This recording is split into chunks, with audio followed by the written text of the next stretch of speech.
வணக்கம் பிள்ளைகள். பிள்ளைகள் வணக்கம்.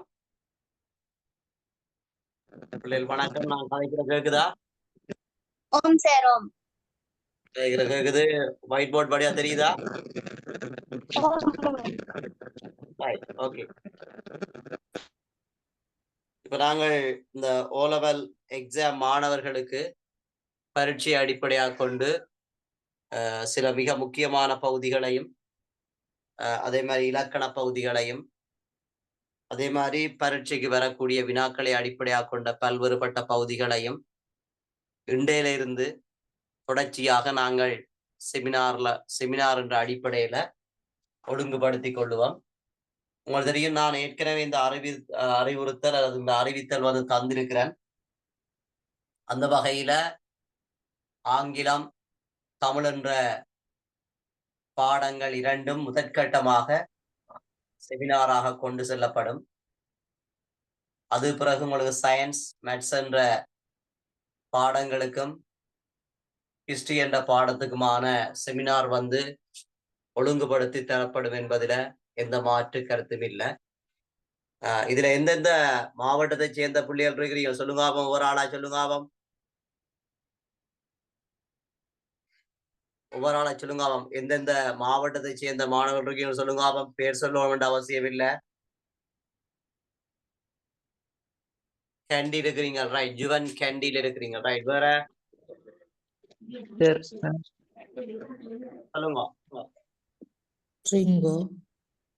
ட்ரிங்கோல இருக்கிறீங்க, ரைட், குட். அடுத்தது அனுராதபுரம், ரைட், குட். அடுத்தது குருநாகல், ஓகே. கோல் என்னம்மா? Jaffna, okay, right. வேற கேண்டி. வேற வேற இந்த மாவட்டம் முல்லைத்தீவு, கிளிநொச்சி இல்லையா? வவுனியா, மன்னர், நுவரெலியா இருக்கிறீங்க, ரைட். வேற மட்டக்களப்பு, அம்பாறை,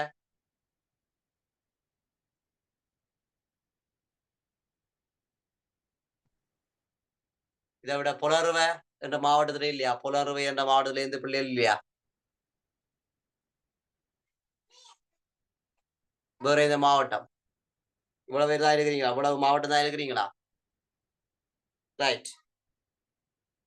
உங்களுக்கு இப்ப இந்த சூம் கிளாஸ்ல ரைட் கோல்லையும் இருக்கிறீங்க, ரைட், ஓகே. கோல் ஏற்கே சொல்லப்பட்டதானே, ரைட். ஜெஃப்னாலையும் இருக்கிறீங்க, ரைட், ஓகே. ஓகே, நல்ல விஷயம்.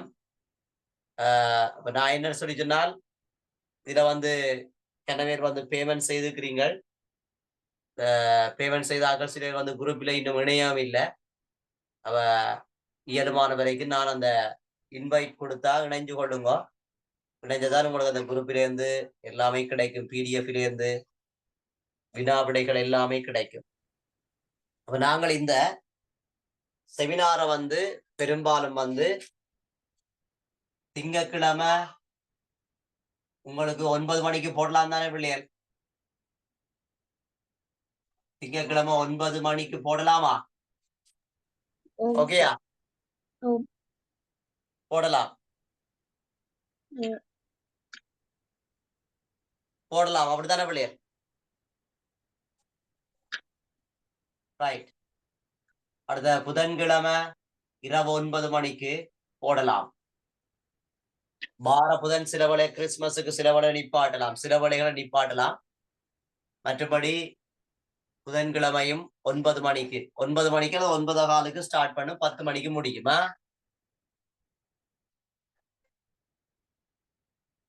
தானே, ஓகே. இது தமிழ் டைம் டேபிள் என்ற அடிப்படையில இது போய்கொண்டிருக்கு. தமிழ் என்ற பாடம் வந்து இப்படி அப்படியா டைம்ல போய்கொண்டிருக்கு தானே. அதே மாதிரி உங்களுக்கு சனிக்கிழமையும் 9 மணிக்கு போடலாம். ஏன்னா வியாழக்கிழமை உங்களுக்கு போடலாம். இந்த 3 நாளும் உங்களுக்கு சில ஞாயிற்றுக்கிழமையும் சில வேளைகள்ல உங்களுக்கு 9 மணிக்கு போடலாம். இப்படி நடக்கும். அதே மாதிரி ஆங்கிலம்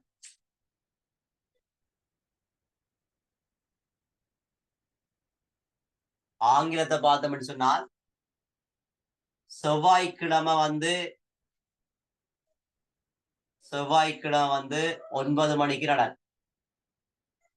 வியாழக்கிழமை நாங்கள் பார்த்தோம் என்று சொன்னால் அப்போ 9 மணிக்கு தான் நடக்கும். இப்ப எங்களுக்கு என்னன்னு சொன்னால் நீங்க இந்த ரெண்டு பாடத்திலையும் ஏ எடுக்க வேணும். அதுக்காகத்தான் இந்த A+ எடுக்க வேணும். அதுக்காகத்தான் இந்த ரெண்டையும் நாங்கள் ஆரம்பத்துல துவங்கி வச்சுக்கிறோம். கன பேர் வந்து இணைய இல்லை, இணையாத ஆட்களுக்கு சொல்லுங்க, இணைஞ்சு கொள்ள சொல்லி. ஏன்னு சொன்னால் எங்களுடைய நோக்கம் வந்து உங்களுக்கு முழுக்க ஏ எடுத்து தர வேணும் என்ற அடிப்படையில தான் இந்த கிளாஸஸ் வந்து ஆரம்பிக்கப்பட்டிருக்கு. தானே, ஏ எடுத்து தர வேணும் என்ற நோக்கத்துல. இப்ப இதுல வந்து ஏதாவது 3 கிளாஸ் நடக்கும். இப்ப வார புதன்கிழமை கிறிஸ்துமஸ் நடக்காது, மற்றபடி நடக்கும். சிதான பிள்ளைகள் உங்களை பேப்பர் வைஸா போய்கொண்டிருக்கும். ரைட். உங்களுக்கு என்னென்ன விஷயம் செய்ய போறோம்னு சொன்னா, ஒன்று கடந்த கால வினாக்கள் வந்து செய்ய போறோம். கடந்த கால வினாக்கள் வந்து எல்லாமே செய்யப்படும். கடந்த கால வினா. இரண்டாவது எதிர்கால வினாக்கள். என்னென்ன வினாக்கள் வரப்போகுது, எதிர்கால வினாக்கள் வந்து செய்து விட போறோம். மூன்றாவது பார்த்தோம்னு சொல்லி சொன்னால் பல பயிற்சிகள் வந்து செய்ய போறோம். பயிற்சி என்று சொல்லிக்க சுருக்கம் என்று சொல்லப்படுகின்ற விடயம், கிரகித்தல் என்று சொல்லப்படுற விடயம் என இலக்கண பயிற்சிகள், கடிதம் என இலக்கணம், அதே மாதிரி கடிதம், அதே மாதிரி கட்டுரை, அதே மாதிரி அறிக்கை, அதே மாதிரி துண்டு பிரசுரம், இப்படியான பல்வேறுபட்ட விடயங்கள் வந்து ஆராயப்பட போகுது. இது உங்களுக்கு பிடிஎஃப் ஆக பேப்பராக, மாடல் பேப்பராக, பிடிஎஃப் ஆக உங்களுக்கு தரப்படும். மாடல் பேப்பராக, பிடிஎஃப் ஆக உங்களுக்கு என்ன செய்யப்படும் பிள்ளைகள் வந்து தரப்படும். நீங்க முதலே செய்து பார்த்து கொண்டும் கிளாஸுக்கு வந்து வரலாம். இப்ப உங்களுக்கு நாளைக்கு பேமெண்ட் செய்த ஆட்களுக்கு நாளைக்கு காலமே அந்த பிடிஎஃப் வந்து ஃபுல்லா அனுப்பி வைப்பேன். அனுப்பி வச்சு உங்களுக்கு ஒவ்வொரு தரவாக செய்து கொண்டு போவேன். உங்களுக்கு தரவுகள் தந்து இப்ப ஒரு கேள்வி எடுத்துக்கொண்டோம்னு சொன்னால், இப்ப உதாரணமாக வந்து ஒரு பெயரடை சம்பந்தமான ஒரு கேள்வி எடுத்துக்கொண்டோம். இந்த கேள்வி இந்த டைம் டேபிள குறிச்சு வைங்க பிள்ளைகள் வந்து. Time table குறிச்சாச்சா? தமிழ் பாடம் திங்கள் புதன் ஞாயிறு சனி ஞாயிறு இரவு 9 மணிக்கு ஓகேயா?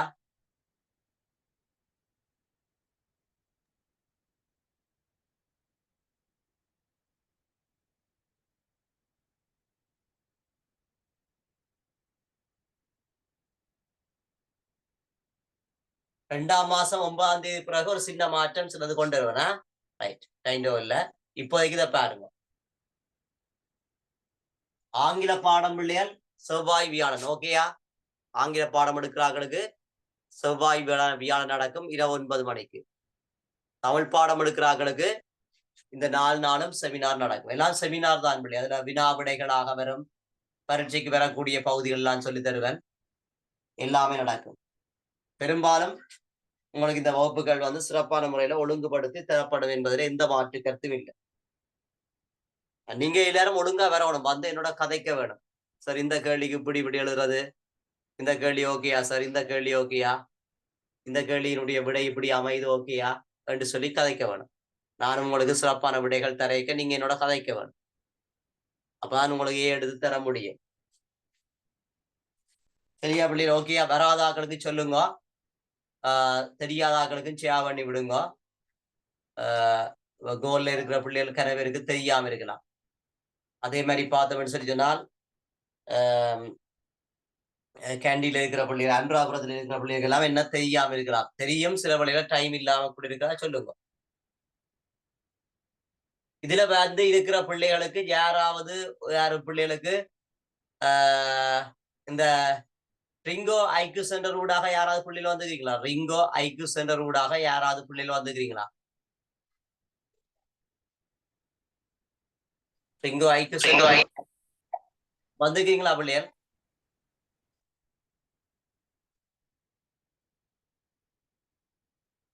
இங்கோ ஐக்யூ சென்டர் ஊடாக யாராவது பிள்ளைகள் வந்துக்கிறீங்களா கிளாஸுக்கு? ரைட். சொல்லுங்க, பிரச்சனை இல்லை, ஒரு பயம் இல்லை. ரைட். கண்டி NCI டியூஷன் ஊடாக யாரா வந்துக்கிறீங்களா? கண்டி NCI டியூஷனின் ஊடாக யாரா வந்துக்கிறீங்களா?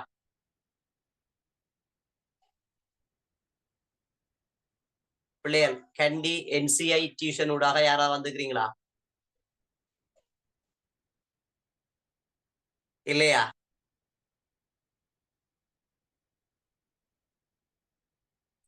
கண்டி NCI டியூஷன் ஊடாக யாரா வந்துக்கிறீங்களா?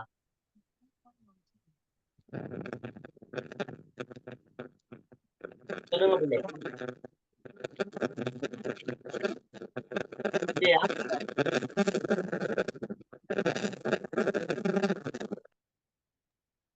இல்ல. ஓகே, சரி.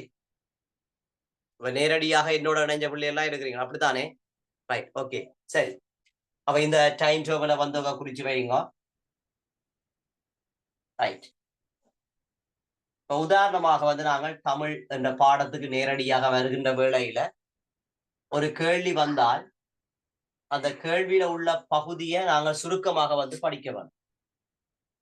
அப்படியான ஒரு ஞாபகப்படுத்தலை நான் உங்களுக்கு ஏற்படுத்தி தருவேன். அப்படியான ஒரு ஞாபகப்படுத்தலை நான் உங்களுக்கு ஏற்படுத்தி தருவேன். தருகின்ற வேளையில உங்களுக்கு பரீட்சையில போயிருக்கீங்க, இந்த கேள்வி எங்கேயோ பார்த்தது என்ற ஒரு ஞாபகம் வரும். பரீட்சையில போயிருக்கீங்க, இந்த கேள்வி எங்கேயோ பார்த்ததே என்ற ஒரு ஞாபகம் வரும்.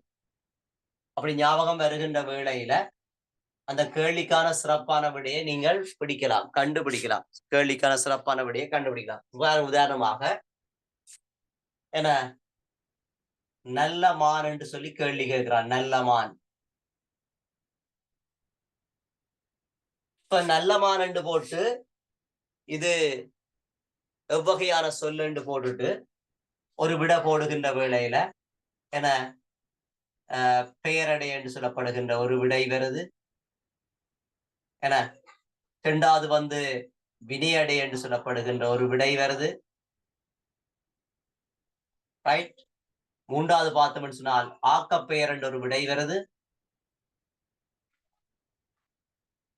ஆக்கப்பெயர் என்ற ஒரு விடை வருது. நாலாவது பார்த்தோம்னு சொன்னால் வினைமுற்று என்ற ஒரு விடை வருது. வினைமுற்று என்று சொல்லி ஒரு விடை வருகிறது. இப்படி வருகின்ற வேளையில நாங்கள் இப்ப உதாரணமாக நல்லமான் சொன்னால் அத பெயரடை என்ற விடையத்தான் நாங்கள் எடுத்துக்கொள்வோம். நல்லமான் சொன்னால் நாங்கள் அந்த விடையை எப்படி எடுத்துக்கொள்றோம் பிள்ளைகள் வந்து பெயரடை என்பதுதான். நல்லமான் என்பது பெயரடை என்ற விடையாக நாங்கள் எடுத்துக்கொள்றோம். நல்லமான் என்பது பெயரடை என்று சொல்லப்படுகின்ற ஒரு விடையாக நாங்கள் எடுத்துக்கொள்றோம். அப்ப அந்த தருணத்தில் எங்களுக்கு ஒரு அடை என்று சொல்லப்படுகின்ற பகுதி ஞாபகப்படுத்தப்பட வேண்டிய தேவை இருக்கும் பரீட்சை. அடை என்று சொன்னா உங்களுக்கு தெரியும், சொற்களை வந்து விசேடிப்பது. அது பெயர் சொல்லை வந்து விசேடிக்கும், வினைச்சொல்லை வந்து விசேடிக்கும். பெயர் சொல்லை வந்து விசேடிக்கின்ற வேளையில அது பெயரடை என்று சொல்லி வரும். பெயர் சொல்லை விசேடிக்க என்ன பிள்ளை, அது பெயரடை என்று வரும். வினைச்சொல்லை வந்து விசேடிக்கின்ற வேளையில அது வினையடை என்று வரும். பெயர் சொல்லை வந்து விசேடிக்கின்ற வேளையில அது பெயரடை என்று வரும். வினைச்சொல்லை விசேடிக்கின்ற வேளையில அது வினையடை என்று வரும். தானே? இன்றைக்கு ஒரு அறிமுகமா இருந்தான் இன்றைய கிளாஸ். ஓகே. அப்ப இனி இந்த பெயரடையில வந்து நாங்கள் ரெண்டு வகையான விடயம். பெயரடையில வந்து ரெண்டு வகையான விடயம். உதாரணமா பெயரடைக்கு உதாரணம் எழுதும். உதாரணமா பெயரடைக்கு வந்து என்ன, பெயரடைக்கு நாங்க உதாரணம் எழுதலாம், எனக்கு உதாரணம் எழுதலாம். ரைட். சிம்பிளாக ஒரு உதாரணம் எழுதும். சிறிய வீடு. சிறிய வீடு. வீடு என்று சொல்லப்படுகின்ற பெயர் சொல்லுக்கு முன்னால சிறிய என்பது வருது, அதனால பெயரடை. இந்த பெயரடையை நாங்க ரெண்டு வகையாக வகைப்படுத்தலாம். ஒன்று தனிப்பெயரடை,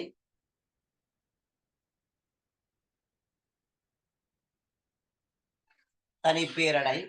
இங்க பார்த்தோம்னா ஆக்கப்பெயரடை. இரண்டாவது ஆக்கப்பெயரடை.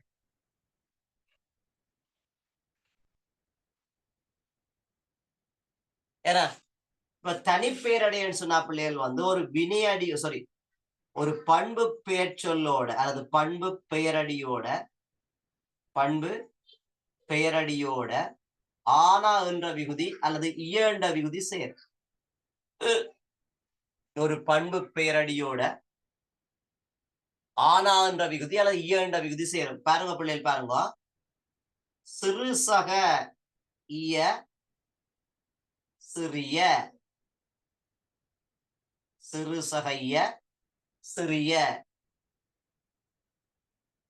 நல் சகா நல்ல, நல் சகா நல்ல. அப்ப இந்த இய இந்த ஆனாண்ட விகுதி எங்களுக்கு தெரிஞ்சால் காணும் இது ஒரு தனிப்பேரடை என்று சொல்லி நாங்கள் கண்டுபிடிக்கிறதுக்கு. என்ன ஆனா இயன்ற விகுதியை நாங்கள் பிடிச்சால் காணும் இது ஒரு தனிப்பேரடை என்று சொல்லப்படுகின்ற விடை என்பதை கண்டுபிடிப்பது. அப்ப தனிப்பேரடை என்றா என்ன? அதாவது ஒரு பண்பு பேரடி சொல்லோட ஆனா என்ற விகுதி இயண்ட விகுதி அல்லது இயண்ட விகுதி இணைந்து வந்தால் அது என்ன பிள்ளைகள்? தனிப்பேரடை. அப்ப சிறு சக இய சிறிய, நல் சகா நல்ல. அப்ப இது என்ன பிள்ளைகள்? இந்த விடை என்ன? பேரடை. அப்ப தனிப்பேரடை என்ற விடைக்கு வரலாம். ஆக்க பேரடை என்றால் அதே பண்பு சொல்லோட அதே பண்பு பெயரோட ஆன என்ற விகுதி அல்லது உள்ள என்ற விகுதி இணைந்து வரப்போகுது. ஆன என்ற விகுதி அல்லது உள்ள என்ற விகுதி. பாருங்க, இப்ப பாருங்க, வேகம் அதோட ஆன சேர்ந்தால் ஆன என்ற விகுதி சேர்ந்தால் வேகமான. அதே மாதிரி வேகம் அதோட உள்ள என்ற விகுதி சேர்த்தால் வேகமுள்ள, வேகமுள்ள என்று வரும். அப்ப வேகம் சகான வேகமான, வேகம் சக உள்ள வேகமுள்ள என்று வருகின்ற வேளையில அது ஆக்க பெயரடியாக இருக்கும். அப்ப இது ரெண்டையும் தனித்தனியே கேட்காமல் நல்லமான் என்று கேட்க எங்களுக்கு தனியா இந்த விடைய பார்க்க தனிப்பேரடை என்ற விடை இருந்தா அதுதான் சிறந்த விடை. ஆனா தனிப்பேரடை என்ற விடை இல்லை என்றால் பேரடைக்கு வருந்தானே. என்றால் தனிப்பேரடையும் பேரடைதான், ஆக்க பேரடையும் பேரடைதானே. அப்ப சரியான விட தனிப்பேரடை தான். ஆனா எங்களுக்கு 4 விடை தருகின்ற வேளையில தனிப்பேரடை தரையாமல் பேரடை என்ற விட வந்தால் கட்டாயம் நாங்கள் பேரடை என்ற விடயத்தான் என்ன செய்யணும் பிள்ளைகள் வந்து தெரிவு செய்ய வேணும். இது விளங்குதா விளங்க இல்லையா? இது விளங்குதா விளங்க இல்லையா? ஏன்னா கேண்டி பிள்ளைகள் விளங்குதா? ஆண்ட்ராபுரா பிள்ளைகள் விளங்குதா? இது விளங்குதா விளங்க இல்லையா? ஓம் சார் விளங்குது. Right, okay. அதே மாதிரி பிள்ளைகள் வந்து நாங்கள் தனிய வினையடையையும் எடுக்கலாம். இதெல்லாம் குறிச்சாச்சா? கேள்விகளையும் பார்க்கணும் பிள்ளைகள், விடைகளையும் பார்க்க வேணும், படிச்ச விஷயத்தோடையும் பார்க்க வேணும். நாங்கள் கண்ணை மூடிக்கொண்டு பாடமாக்காமல் என்னென்ன விஷயத்தை எப்படி கற்றுக்கொள்றோம் என்றதை பார்க்க வேணும். இது ஓகே பிள்ளைகள்? அழிக்கவா? ஓகே சார், அழிங்க. ரைட். இப்ப நாங்கள் அடுத்த கட்டம் இந்த வினையடையை கொண்டு வந்து எழுதுவோம். ஏன்னா பேரடை 2 வகைப்படும் என்று பார்த்தாச்சு தானே என்ன? அப்ப இனி நாங்கள் வினையடையை வச்சு கொண்டு பார்ப்போம். வினையடை பிள்ளைகள் வந்து வினைக்கு அடியாக வந்து வினை நிகழுகின்ற காலம், வினை நிகழுகின்ற முறை, கால தொடர்ச்சி இவற்றை எல்லாம் புலப்படுத்தி நின்றால் அதைத்தான் நாங்க வினையடைன்னு சொல்றோம். அந்த விளக்கமெல்லாம் நீங்க படிக்க வேண்டிய இல்லை. அப்ப இந்த வினையடையையும் வந்து நாங்க 2 வகையாக வகைப்படுத்தலாம். வினையடை, வினையடை என்ற உதாரணமாக பாருங்க, மெதுவாக ஓடினான், மெதுவாய் ஓடினான். மெதுவாய் ஓடினான் என்று சொன்னால் அது ஒரு வினையடை. இந்த ஓடினான் என்று சொல்லப்படுற சொல்ல மெதுவாய் என்று சொல்லப்படுற சொல்ல என்ன செய்து பிள்ளைகள் வந்து விசை அடிக்குது. நேற்று வந்தான், நேற்று வந்தாள். அப்ப இதுவும் வினையடை தான். இந்த வினையடை வந்து 2 வகையாக இருக்கு. இந்த வினையடை வந்து 2 வகையாக இருக்குது. ஒன்று தனி வினையடை. என்ன பிள்ளைகள்? ஒன்று தனி வினையடை. இரண்டாவது வில்லியல் வந்து கூட்டு வினையடை. இரண்டாவது கூட்டு வினையடை. ஒன்று தனி வினையடை, அடுத்த என்ன பிள்ளைகள் வந்து கூட்டு வினையடை. தனி வினையடை என்று சொன்னா பிள்ளைகள் வந்து தானே இந்த ராஜநாடு சொன்ன மாதிரி என்ன காலத்தை காட்டும். இது ஒரு காலம், கால தொடர்ச்சியை காட்டும்.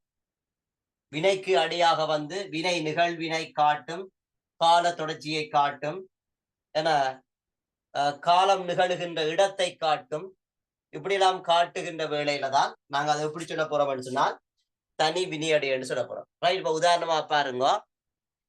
ஏன்னா காலத்தை காட்ட போது, கால தொடர்ச்சியை காட்டப்பட போது, வினை நிகழுகின்ற முறையை காட்ட போது, வினை நிகழுகின்ற இடத்தை காட்ட போது, அப்படியெல்லாம் காட்டுகின்ற வேளையில் நாங்கள் படிக்கிறோம் நேற்று, இன்று, நாளை, சுட சுட, அடிக்கடி, இனி, இனிமேல். அப்ப என்ன அடிக்கடி தந்தாள், அடிக்கடி தந்தார். அடிக்கடி தந்தார்ண்டா கால தொடர்ச்சி. எப்படி அடிக்கடி தந்தாரன்னு சொல்ல போற வினைச்சொல்லுக்கு முன்னால அடிக்கடி என்று வரைக்க இது தனி வினையடையாக இருக்கு தானே. அதே மாதிரி கூட்டு வினையடைன்னு சொன்னால் ஒரு பண்பு பெயர் சொல்லோட அங்க ஆன உள்ள என்று பார்த்த மாதிரி இங்க ஆக என்ற விகுதி அல்லது ஆ என்ற விகுதி இணைஞ்சு வரும். ஒரு பண்பு பெயர் சொல்லோட அல்லது ஒரு பண்பு பெயர் சொல்லோட ஆன என்ற விகுதி அல்லது ஆ என்ற விகுதி இணைந்து வருகின்ற வேளை அது கூட்டு வினையடியாக இருக்கும். பாருங்க, மெது சக ஆக, மெதுவாக, மெது சகாய், மெது சகாய், மெதுவாய், மெதுவாய். அப்ப இங்க பார்த்தோம்னு சொன்னா ஆக ஆ என்ற விகுதிகள் ஒரு பண்பு பேச்சொல்லோட இணைந்து வருகிறதா இல்லையாண்டா இணைந்து வருகிறது. அப்படி ஒரு பண்பு பேச்சொல்லோட ஆக ஆ என்ற விகுதிகள் வந்து இணைந்து வருகின்ற வேளையில் அதை கூட்டு வினையடைன்னு சொல்லுவோம். கூட்டு வினையடை. ஆக்க பெயர்ச்சொல், ஆக்க பெயரடையில வந்த பண்பு பேச்சொல்ல கூட இந்த விகுதி கோட்டு சேர்க்கலாம். பாருங்க, அந்த வேகமான, வேகம் உள்ளன்னு பார்த்த மாதிரி இங்க வேகமாக, வேகமாய் என்று பார்க்கலாம். வேகம் சகாக, வேகமாக, வேகம் சகாய், வேகமாய், வேகம் சகாக, வேகமாக, வேகம் சகாய், வேகமாய் என்று பார்க்கலாம். உங்களுக்கு பிள்ளைகள் 3/4 மணித்தியாலம் தான் ஒவ்வொரு நாளும் நான் செமினார் செய்வேன். ஏன்னு சொன்னா நீங்கள் கணக்கு கிளாஸ் போட்டு வர்றீங்க, கொஞ்சம் கஷ்டப்படுவீர்கள் கணக்க படித்தால். அப்போ உங்களுக்கு ஒரு 9:15 10 மணி வரைக்கும் தான் இந்த செமினார் நடக்கும். 9 மணி என்று போட்டா நீங்கள் எல்லாரும் வேற டியூஷனுக்கு, வேற கிளாஸுக்கு போய் வர கஷ்டப்பட்டு தான் வருவீங்க. அப்ப அதனால 4 நாளும் உங்களுக்கு 9:15 10 மணி வரைக்கும் நடக்கும். 9:10 10 மணி வரைக்கும் ஒரு 50 நிமிஷம் அல்லது 45 நிமிஷம் நடந்து கொண்டே இருக்கும். சரிதானே? இப்ப உங்களுக்கும் போர் அடிக்க கூடாது, எனக்கும் போர் அடிக்க கூடாது. நீங்களும் வடிவா என்னோட தெளிவா கதைக்கணும், நானும் கூட தெளிவா கதைப்பேன். அப்படிதான் இந்த செமினார் கொண்டு செல்லப்படும். தெரியாதாக்களுக்கு எல்லாம் தெரியப்படுத்துங்க. அதே மாதிரி உங்களுக்கு இந்த ஆங்கில பாடம் துவாரன் சார், கண்ணன் சார்ன்னு சொல்லி யாழ்ப்பாணத்துல ஃபேமஸான சார், அவர்கிட்டையும் படிச்சுன்னு சொன்னா அவர் அந்த பரீட்சைக்கு வரக்கூடிய பகுதிகள் எல்லாம் டைப் பண்ணி தான் பிள்ளைகள் உங்களுக்கு கிளாஸ் எடுக்க போறேன். நாளைக்கு ஒரு ஃப்ரீ கிளாஸ் விடுவேன். அந்த ஃப்ரீ கிளாஸ்ல எல்லாருமே இணைந்து கொள்ளுங்கள். தானே? இணைந்து கொண்டீங்கன்னு சொன்னா நல்ல வடிவான பெறுவற்றை பெறுவதற்கான வழிகாட்டியாக அவர் அமைவார். ஆங்கில பாடம் அவர் ஒரு 16 பகுதிகள் எடுத்து உங்களுக்கு செய்து விடுவார். அப்படியே எக்ஸாமுக்கு வரும். சரி, ஒவ்வொரு நாளும், அதாவது வந்து நீங்கள் ஒவ்வொரு வெள்ளிக்கிழமையை விட ஒவ்வொரு நாளும் வந்து 9 மணிலேருந்து 10 மணி வரைக்கும் வரும் கிளாஸ். 4 டைம் தானே. தமிழ் பாடம் 4 செமினார் நடக்கும் கிழமையில, இங்கிலீஷ் பாடம் 2 செமினார் நடக்கும். இரவில வந்து நீங்கள் 9 மணிக்கு எங்களை எதிர்பார்க்கலாம். நாளைக்கு செவ்வாய் வியாழம் ஆங்கில பாடம் சொல்லிப்படும் தானே. முதலே டைம் முதலே சொல்லிப்படும் தானே. என்ன யார பிந்தி வந்துக்கிற போடாக்கு எப்ப செமினார் கேட்குறீங்க, பிந்தி வந்தபடியால திருப்பி நீங்கள் பார்த்து கொள்ளலாம். அந்த ரெக்கார்டிங் போடுவேன் தானே, ரெக்கார்டிங் போடைக்க அப்படியே பார்த்து கொள்ளுங்க எப்ப செமினார் இருக்குதப்பா. நீங்க ஒவ்வொரு நாளும் இரவு 9 மணிக்கு 9:10 வடிவா சாப்பிட்டு போட்டு லைட்டா சாப்பிட்டு நல்லா சாப்பிடல கொஞ்சமா சாப்பிட்டு போட்டு செமினாரை எதிர்பார்த்தீங்கன்னு சொன்னால் உங்களுக்கு இப்ப நானும் வந்து மிக முக்கியமான பகுதிகள் எடுத்து தான் செய்வேன் பரீட்சைக்கு வர்ற பகுதிகள். அதே மாதிரி கண்ணன் சாரும் உங்களுக்கு துவாரன் சாரும் வந்து உங்களுக்கு இங்கிலீஷ் பாடத்துக்கு பிள்ளைகள் வந்து ஒரு 16 பகுதிகள் எடுத்து வச்சுக்கிட்டார். அந்த கேள்வி பேப்பரை வடிவா செய்து விடுவார். செய்து விட்டவன்னு சொன்னா நீங்க சிம்பிளாக எடுக்கலாம். ஆனா வடிவாரோட கதைக்கோணும். வடிவா பிரசன்டேஷன் எல்லாம் உங்களுக்கு போட்டு செய்வேன். இந்த 2 பாடம் நடக்க பிறகு நீங்கள் ஆசைப்பட்டால் ஒரு மேத்ஸும் ஹிஸ்டரியும் சயின்ஸும் நான் பிறகு யாழ்ப்பாண சேராக்களை வச்சுக்கொண்டு ஒழுங்குபடுத்தணும். எல்லாமே யாழ்ப்பாண சேர் மேல ஆக்கலாம். எல்லாருமே யாழ்ப்பாண சேர் மேலதான். அது பிறகு உங்களுக்கு சயின்ஸ் மேத்ஸ் இங்கிலீஷ் எல்லாம் சிறந்த முறையில ஒழுங்குபடுத்தி சயின்ஸ் மேத்ஸ் ஹிஸ்டரி எல்லாம் ஒழுங்குபடுத்தி தரப்படும். வினாவிடை வகுப்பாகவே கருத்தரங்காகவே போகும். சிதான பிள்ளைகள் ஓகேயா? அப்ப இந்த வினையடை விளங்கிடுதா? தனி வினையடை கூட்டு வினையடை விளங்கிடுதா? அப்ப ஆக ஆ என்ற விகுதி வந்தா அது என்ன பிள்ளைகள்? கூட்டு வினையடையா இருக்கும். அப்படி ஒன்றும் வரையில்லைன்னு சொன்னா ஒரு வினைச்சொல்லோட முடியேக்க அது என்ன பிள்ளைகள் வந்து தனி வினையடியாக இருக்கும். அப்ப இப்ப எங்களுக்கு ஓரளவுக்கு இந்த வினையடை சம்பந்தமான ஒரு கேள்வி வந்தால் அந்த கேள்விக்கு எப்படி விடை எழுதுறன்றது தெரியும். எப்படி விடைய கண்டுபிடிக்கிறன்னு தெரியும். வினையடை சம்பந்தமான ஒரு கேள்வி வந்தால் அந்த கேள்விக்கு எப்படி விடைய கண்டுபிடிக்கிறேன்னு சொல்லி தெரியுமா தெரியாதா பிள்ளைகள்? கண்டுபிடிப்பீங்களா இல்லையா? கண்டுபிடிக்கலாம் சிம்பிளாக. ஏன் எங்களுக்கு என்ன தேவை? இந்த விகுதிகளை ஞாபகப்படுத்தினா சரி. அப்ப இன்றைக்கு நாங்கள் பரீட்சைக்கு ஏற்ற வகையில உங்களை ஆயுதப்படுத்திக் கொள்ளணும். ஏன்னா பரீட்சை வந்து 3ஆம் மாசம் 17ஆம் தேதி 2024 என்ன பிள்ளை அப்படித்தானே? 3ஆம் மாசம் 17ஆம் தேதி 17 2025 சாரி 2025 என்ன சாரி 2025 17/3/2025 ஆண்டு பரீட்சை நடக்க போகுது. இப்ப நாங்கள் 12/3/2025 வரைக்கும் செமினார் நடத்தலாம். 12/3/2025 வரைக்கும் செமினார் நடத்தலாம். அப்ப அதனால அது ஓகேயா இருக்கும். சில வேளையில யாழ்ப்பாணத்துல என்னுடைய நேரடியான வகுப்புக்கு வர்ற பிள்ளைகளும் இந்த செமினார்ல இணைந்து கொள்ளலாமா? யாழ்ப்பாணத்துல என்னுடைய நேரடியான கிளாஸ் வர்ற பிள்ளைகள் இருக்கிறீங்களானே? இருக்கிறீங்களா இல்லையா? இருந்தானா இருக்கிறீங்க நினைக்கிறேன். நீங்களும் வந்து இந்த செமினார்ல வந்து கலந்து கொள்ளலாம். அதே மாதிரி ஏனைய பாடங்கள்லையும் நீங்கள் கலந்து கொள்ளலாம். இரவில வந்து சும்மா தானே இருப்பீங்கள். அப்ப திருப்பி படிக்க திருப்பி ஞாபகப்படுத்துற மாதிரி இருக்கும். நேரடியாக நான் படிப்பிக்கிற விடயத்தை செமினார்ல செய்ய மாட்டேன். நேரடியாக படிப்பிக்கிற விடயம் செமினார்ல வராது. ஆகவே நீங்க தமிழ் செமினார்ல ஆங்கில செமினார் பிரச்சனை இல்லை. உங்களுக்கு தமிழ் செமினார்ல நீங்க கலந்து கொள்ளணும்னு சொன்னால் அங்க நான் வகுப்புல படிப்பிக்கிறது இங்க படிப்பிக்க மாட்டேன் தானே? ரைட். ஆனா கேள்வி விட இங்க போய்கொண்டிருக்கும். பிடிஎஃப்பும் போய்கொண்டிருக்கும். கொஞ்சம் கணக்க பிடிஎஃப் தான் கணக்க பேப்பர் தான் இந்த முறை தருவேன். எல்லாமே என்னமா உங்களோட குரூப்ல ஆமாம். எட் பண்ணேலுமா? நீங்க யாரம்மா? சஹானா. சஹானாண்ட இந்த இடம்மா? அனுராதபுரம். அன்றாபுரம். பேமெண்ட் செய்த அப்புறம் உங்களை ஆட் பண்ணணுமா? சரிதானே? உங்களோட நம்பர் நம்பர் அந்த நம்பர் எழுதி போறோங்க. ரைட். என்னுடைய போன் நம்பர் அதுல அந்த இது லிங்கில இல்லையா? என்னுடைய போன் நம்பர் இல்லையா? லிங்கில இல்லையா? என்னுடைய போன் நம்பர் இதான் போன் நம்பர் 076 18 79 502. இதான் என்னுடைய போன் நம்பர். இது பேஸ்புக்கிலே நாளைக்கு அட்வர்டைஸ்மெண்ட் வரைக்க கூட இந்த போன் நம்பர் வந்துக்கும் பார்த்துருப்பீங்க. பார்க்காதவங்க உங்களுக்கு பார்த்துக்கணும். உங்களுக்கு சஜினா மிஸ்ஸா சொல்லிவிட்டவ அன்றாபுர பிள்ளைக்கு இல்ல. ஏண்டா நாங்க கலாவேல என்ற ஸ்கூலுக்கு பார் நான் செமினார் செய்ய அதான் கேட்டேன். நீங்க எந்த ஸ்கூலம்மா அன்றாபுர பிள்ளை?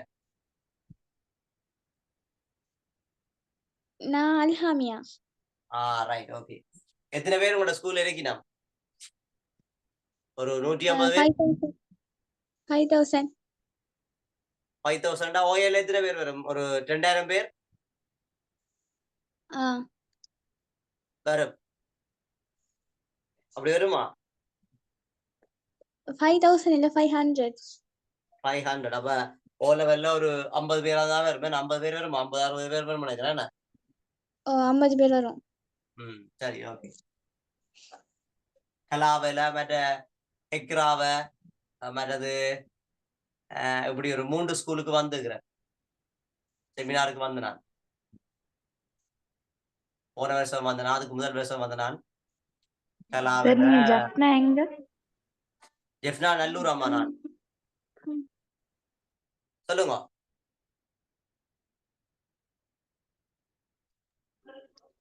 எங்க ஸ்கூல்லயும் நிறைய ஜப்னா சார் மொத்தம் வந்திக்கிறாங்க உங்களோட புதுசா. ஸ்கூல்லையுமா? எந்த ஸ்கூலம்மா நீங்க? நச்சியாகம் அல் ஹிக்மா. என்னம்மா? நச்சியாகம் அல் ஹிக்மா ஸ்கூல். நொச்சியாமா எந்த மாவட்டம் அம்மா? அனுராதபுரம் மாவட்டம் தான். அனுராதபுரம் மாவட்டமா? ரைட். தொடர்ச்சியா நீங்க அந்த கிளாஸ்ல இணைஞ்சு கொள்ள விளங்குதான பிள்ளை விஷயம்.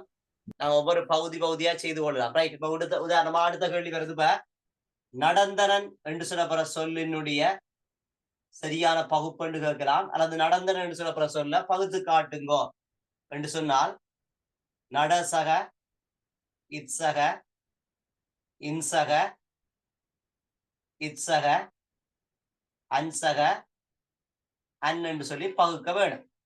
இதை நாங்கள் குறிச்சு கொள்ளுறேன்டா. இதனுடைய உறுப்புகளை குறிக்கிறேன்டா. முதலாவது உறுப்பு தான் பிள்ளைகள் எப்பவுமே பகுதியாக வரும் தானே.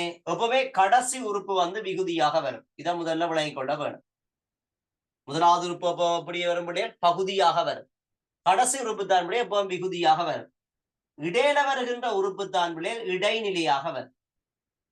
இது முதலாவது உங்களுக்கு தெரிய வரும். இடையிலே என்று சொன்னா இறந்த கால இடையில என்ன, நிகழ்கால இடையில என்ன, எதிர்கால இடையில என்ன, இது உங்களுக்கு தெரிய வேணும் கட்டாயம். அப்ப இறந்த கால இடையில 5 இடையில இருக்குது, நிகழ்கால இடையில 2 இருக்குது, எதிர்கால இடையில 2 இருக்குன்னு சொல்ல விஷயத்தை நீங்க அறிஞ்சு கொள்ள வேணும். ரைட். அதை நான் சொல்லி தருவேன். இதை பார்த்தோம்னு சொன்னால் சாரியை என்று சொல்லப்படும். ரைட். இதை வந்து பார்ப்போம் என்று சொன்னால் சந்தி என்று சொல்லலாம். இதை பார்த்த வேண்டாம் விகாரம் என்று சொல்லலாம். இப்படித்தான் நாங்கள் 6 வகையான உறுப்புகளையும் பார்க்க போறோம். நடந்தனன், நடந்தனள், நடந்தனர், இப்படியான சொற்கள் எல்லாம் 6 உறுப்புகளை கொண்டு வரும். முதலாவது உறுப்பு பகுதி, கடைசி உறுப்பு தான் பிள்ளைகள் விகுதி, நடு உறுப்பு தான் பிள்ளை இடையிலை. இந்த இடையிலைக்கும் விகுதிக்கும் இடையில ஒரு உறுப்பு வந்தா அதுதான் சாரியை. இந்த இடையிலைக்கும் பகுதிக்கும் இடையில ஒரு உறுப்பு வந்தா அதுதான் சந்தி. இந்த பகுதியும் இடையிலையும் சந்தியும் விகாரப்படைக்க வர்றதான் பிள்ளைகள் 6வது உறுப்பு விகாரம். இப்படிதான் இருக்குது. பகுதி, சந்தி, விகாரம், இடையிலை, சாரியை, விகுதின்னு சொல்லி 6 உறுப்புகளை நாங்க ஒழுங்குபடுத்தலாம். இப்ப உதாரணமாக வந்து பாடியது, இத பகுக்க சொன்னால் பாடுசக, ஈசக, அது என்ன. அப்ப இதுல வந்து இடையிலேயே தனிய கூட கேள்வி கேட்கலாம். பாடு என்பது பகுதி, அது என்பது விகுதி, ஈ என்பது இடையிலை. கேள்வி எப்படியும் கேட்கலாம். நாங்க அதுக்கேற்ற வகையில படிக்கத்தான் போறோம், இல்லையாண்டு இல்லை. ஏன்னா உங்களுக்கு எல்லாமே இந்த முறை தரவாக்கி விடுவேன். நீங்கள் பரீட்சை பேப்பரை பார்த்தோன்னே முழுமையாக எடுக்கக்கூடிய வகையில நான் முழுமையாக உங்களுக்கு தரவு பண்ணி விடுவேன். நீங்க அப்படியே வடிவா படிச்சு கொள்ளலாம். சார் முழுமையாக படிக்கிற வகையில தரவு பண்ணி விடுவேன். நீங்க அப்படியே வடிவா படிச்சு கொள்ளலாமா? எல்லா கேள்விகளுக்கான விடைகளையும் வடிவா செய்து விடுவேன். பரீட்சைக்கு வரக்கூடிய பகுதிகளில் இலக்கணம் எல்லாம் உங்களுக்கு எல்லாம் செய்து விடுவேன். இலக்கிய பகுதியில பரீட்சைக்கு வரக்கூடிய பகுதியில கூடிய அளவுல செய்து விடுவேன். மற்றது உங்களுக்கு சுருக்கம், கிரைத்தல், கடிதம் எல்லாமே அந்த அச்சொட்டாக உங்களுக்கு என்ன மாதிரி பரீட்சையில் இடம்பெறுமோ அதே மாதிரி கேள்வி பேப்பர் அடிச்சு தருவேன். அதே மாதிரி செய்து விடுவேன். விளங்குதா பிள்ளைகள்? Right right. அப்ப உங்களுக்கு அந்த 9 மணி கிளாஸ்ண்டா 9:10 அப்படித்தான் உங்களுக்கு ஸ்டார்ட் பண்ணும். இனிமேல் உங்களை புதன்கிழமை எடுக்க வேண்டாம். எடுக்கிறதா பிள்ளைகள்? வார புதன் உங்களுக்கு இந்த கிறிஸ்துமஸ் இல்ல, அப்ப எடுக்காம விடுவோமா இல்லது கொஞ்ச நேரம் எடுக்கிறதா? கொஞ்ச நேரம் விடுங்க சார். சரி. அப்ப பேமெண்ட் செய்தார்கள், பேமெண்ட் செய்யற நாளைக்கு செய்து கொள்ளுங்க பேமெண்ட்டை. நான் உங்களுக்கு நாளைக்கு பேமெண்ட் செய்தார்களுக்கு எல்லாம் PDF வந்து அனுப்புவேன். புதன்கிழமை நான் உங்களுக்கு ஒரு 1/2 மணி நேரம் எடுக்கிறேன். இன்றைய மாதிரி 1/2 மணி நேரம் எடுக்கிறேன். பிறகு சைனாறு தொடர்ச்சியாக 1 மணி நேரம் 3/4 மணி நேரம் படிப்பேன். நான் உங்களுக்கு ஏன் கணக்கு நேரம் படிப்பிக்கல என்றால் நீங்கள் வேற கிளாஸ்களுக்கு போய் வந்திருப்பீங்களானே. அப்ப நீங்கள் அதை களைச்சு போயிருப்பீங்க. அப்ப அதுக்குதான் கணக்கு வகுப்பு எடுக்கல, கொஞ்சம் நேரம் எடுக்கிறேன். சரிதானே பிள்ளைகள்? நீங்க வடிவா உண்டை காய்ச்ச மாதிரி வகுப்புல கதைக்கணும் பண்ணாலுமா சரிதானே? சரியா பிள்ளைகள்? Okay sir. இன்றைய காய்ச்ச மாதிரி வகுப்புல ஒன்னாலும் கதைக்கணுமா? Okay okay, good night. உங்களை ரெக்கார்டிங் அனுப்பி விடுறேன்னு பாருங்க. வா. Okay sir. ஓகே.